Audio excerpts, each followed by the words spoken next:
안녕하세요. 한세라트 FC의 한코코입니다. 제가 오늘 소개해드릴 축구화는요, 바로 아디다스의 프레데터 인스팅트 모델입니다. 이 제품은 2014년도에 출시를 했고요. 가지고 있는 모델은 당시 브라질 월드컵을 겨냥해서 출시했던 월드컵 팩입니다. 14번째 모델이면서도 이 14년이라는 월드컵이 겹치면서 키워드 자체가 되게 완벽했던 해였는데요. 그럼에도 되게 아쉬운 거는 이 모델을 마지막으로 단종되었습니다.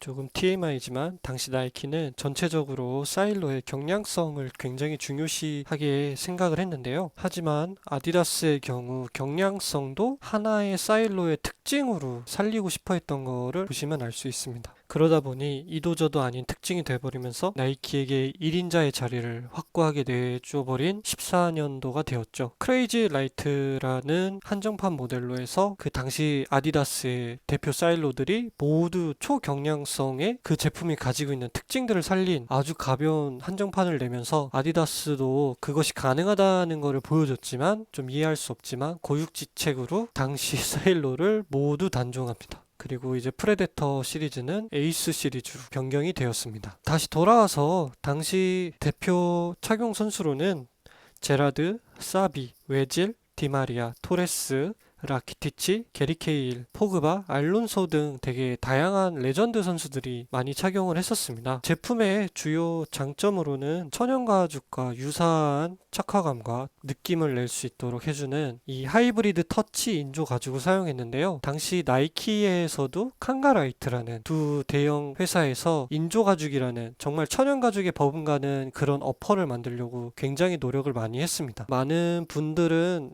그 하이브리드 터치보다는 나이키의 칸가라이트 소재를 더 손을 많이 들어주는 편이었고요. 두 브랜드 모두 칸가라이트와 하이브리드 터치가 이제 천연 가죽이라는 소재가 더 얇고 더 내구성이 뛰어나게 제작이 가능해지면서 가치를 잃게 됐어요. 그래서 지금 두 제품 모두 엘리트 등급 제품에서는 사용을 하지 않고 있습니다. 프레데터 인스팅트도 하이브리드 터치 어퍼를 사용한 마지막 모델이 된 거죠. 그리고 프레데터는 5가지의 장점을 가지고 있는데요. 먼저 패싱 존, 드라이브 존, 스윗 스팟 존, 퍼스트 터치 존, 드리블 존, 이렇게 총 5가지가 있습니다. 우선 패싱 존을 제외한 나머지는 고무 돌기로 되어 있어요. 그래서 고무 형태로 되어 있어서 반발력이 있다기보다는 마찰을 극대화하는 쪽이 더 가까운 것 같습니다. 우선 패싱 존부터 보자면은, 패싱 존은 겔 타입으로 되어 있어요. 얇으면서도 반발력이 있게 어퍼 중에서 가장 얇은 부위거든요. 맨발 느낌을 나는 그런 느낌으로 인사이드로 패스를 줬을 때 또는 강하게 밀었을 때 맨발 느낌에 약간의 반발력에 도움을 주는 형태로 되어 있습니다. 그리고 드라이브 존은 말 그대로 슈팅과 굉장히 밀접한 존이에요. 저는 진짜 이 제품을 쓰면서 슈팅만큼은 정말 무시할 수 없다라고 생각을 했던 이유 중 하나가 바로 이 돌기인데, 이 부분을 보시면은 굉장히 두꺼운 고무 돌기들로 되어 있어요. 아까 말씀드린 것처럼 고무 돌기들이 높은 반발력보다는 마찰을 잡아주고 더 마찰을 극대화해주는 용도로 있는데요. 이 부분으로 슈팅을 하게 되면은 좀 느낌이, 비교를 해보자면은 플레이를 하다 보면은 공격수가 슈팅을 때렸는데 골포스트를 맞고 볼이 튀어나왔어요. 근데 그 볼이 땅볼 형태로 해서 제 쪽으로 다가오고 있을 때 이거를 논스톱으로 그냥 슈팅으로 찰 경우가 있잖아요. 대부분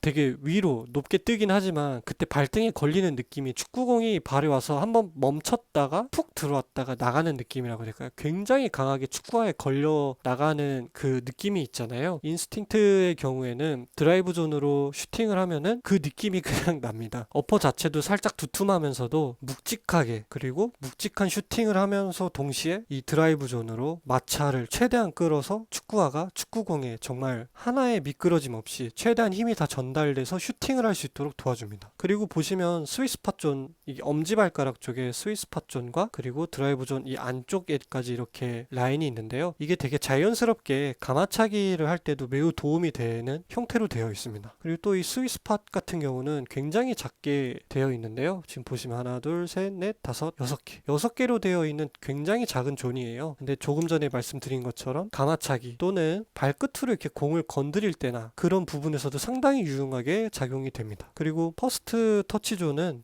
단어에서 알 수 있듯이 공중볼이 떨어질 때 이렇게 발끝으로 이렇게 탁 잡을 때 도움을 주는 역할을 하고요. 그리고 그 외에도 뭐 슈팅이나 뭐 잘 걸리지 않는 전체적인 드리블 상황에서도 도움을 주는 부분입니다. 그리고 이번에 인스팅트로 오면서 좀 약간 굉장히 애매한 위치로 오긴 했지만 그래도 상당히 도움이 되는 드리블 존인데요. 위치를 보시면은 굉장히 아웃프론트 쪽에 치우쳐져 있어요. 그래서 이 전작인 리셀 존에서는 이 위치가 좀 더 아래에 있었거든요. 그래서 새끼발가락 쪽에서 약간 그 위쪽까지 이런 느낌으로 할 수 있었는데 인스팅트로 오면서 이게 퍼스트 터치존과의 거리 때문인지 아니면 이게 축구화가 접히는 부분 그런 것 때문에 내구성을 고려한 것 때문인지 모르겠으나 이게 위치가 조금 뒤로 이동을 해버렸거든요. 그래서 드리블을 할 때 흔히 이렇게 바깥쪽으로 이렇게 치는 모션을 하는 거죠. 그럴 때 도움을 조금 주긴 하지만 이쪽을 좀 100% 쓰기에는 조금 어렵더라고요. 하지만 전체적인 고무 돌기 위치들이 딱 그 기능들에 국한되어 있다기보다는 플레이를 할 때 전체적으로 볼 터치가 많은 부위에 고무 돌기가 있어서 모든 방면에서 도움을 준다라고 생각하시는 게 좀 더 편할 것 같아요. 아웃솔로 내려가 보면은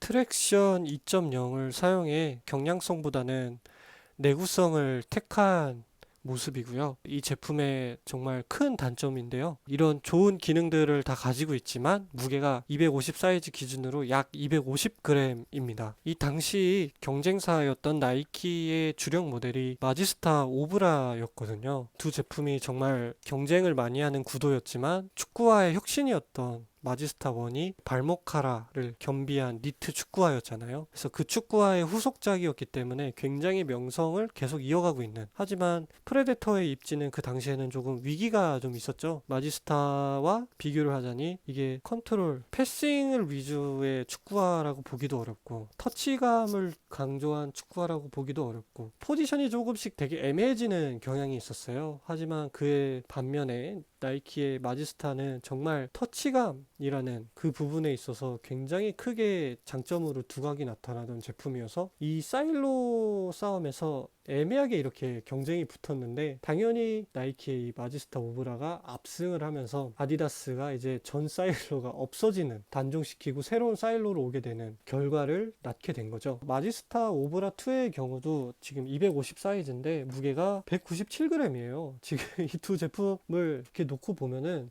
지금 거의 50g 이상 차이가 나는 건데, 그 당시에 프로 선수들의 경우에는 체력적으로 90분을 충분히 뛸 수 있는 그런 체력이 되지만 그래도 당시에 나이키가 사일로드를 다 무게를 경량화시키면서 굉장히 큰 호평을 받았거든요. 근데 생각해 보시면은 그럴 만한 게, 이 자동차로 예를 들자면 두 제품 모두 90km까지 갈 수 있는 충분한 연비가 되는 제품이라고 쳤을 때, 프레데터의 경우는 90km를 갔을 때 뭐 10리터의 기름이 남아있다 라고 하자면은 마지스타 오브라의 경우는 30리터 이상이 남아있다고 볼 수 있는 거죠. 그렇다면은 정말 제가 경제적으로 생각했을 때 30리터가 남는 차량을 선택하게 되겠죠. 약간 좀 그런 느낌으로 선수들이 90분을 뛸 수 있는 체력이 있다 하더라도 경기를 뛸 때마다 매해 예측할 수 없는 그런 상황들이 펼쳐지고, 그 중에 하나가 연장전과 뭐 승부차기까지 갈 수 있는 그런 상황에서 이렇게 봤을 때, 칸의 심리적인 상황에서 선수들이 정말 마지막 그 한 번의 승부차기를 위해서 집중을 해야 하는 그 순간에 체력이 정말 조금이라도 남아있냐 없냐 이런 거를 또 승부를 판가름할 수 있는 그런 부분으로도 저는 작용을 한다고 생각을 해요. 저번에 한번 말씀드린 적이 있었는데 제가 X16을 신게 되면은 후반 막바지에 가면은 발이 딸려가는 경험을 한다고 말씀드린 적이 있어요. 이 제품은 그래도 발을 착 잡아주기 때문에 그렇게 심하게까지는 아니지만 마지스타나 또 다른 경량성 190g 미만의 축구화들을 착용했을 때보다는 그래도 발이 좀 무거워지긴 하거든요. 전체적인 총평을 해보자면은 스터드의 길이도 그렇게 길지 않아서 관리가 잘 되는 인조잔디에서 착용이 가능하고요. 또 천연잔디 당연히 편하게 착용 가능합니다. 이 제품의 경우는 약간 좀 어퍼가 조금 살짝 두툼한 편이에요. 그래서 최근 천연가죽 축구화들이 굉장히 얇게 나오는 추세지만 예전 천연가죽 모델들을 좀 좋아하시는 분들이라면 한 번쯤은 착용해 보시면 되게 좋지 않을까 합니다. 그래서 잔발 터치나 빠른 드리블을 위주로 뛰시는 분보다는 좀 킬패스를 자주 하시고 슈팅 등을 많이 하시는 분들이 착용하시면은 굉장히 도움을 많이 받을 수 있는 그런 축구화가 아닐까 합니다. 네, 저는 이제 다음에 더 가성비 좋은 모델로 다시 찾아뵙도록 하겠습니다. 감사합니다.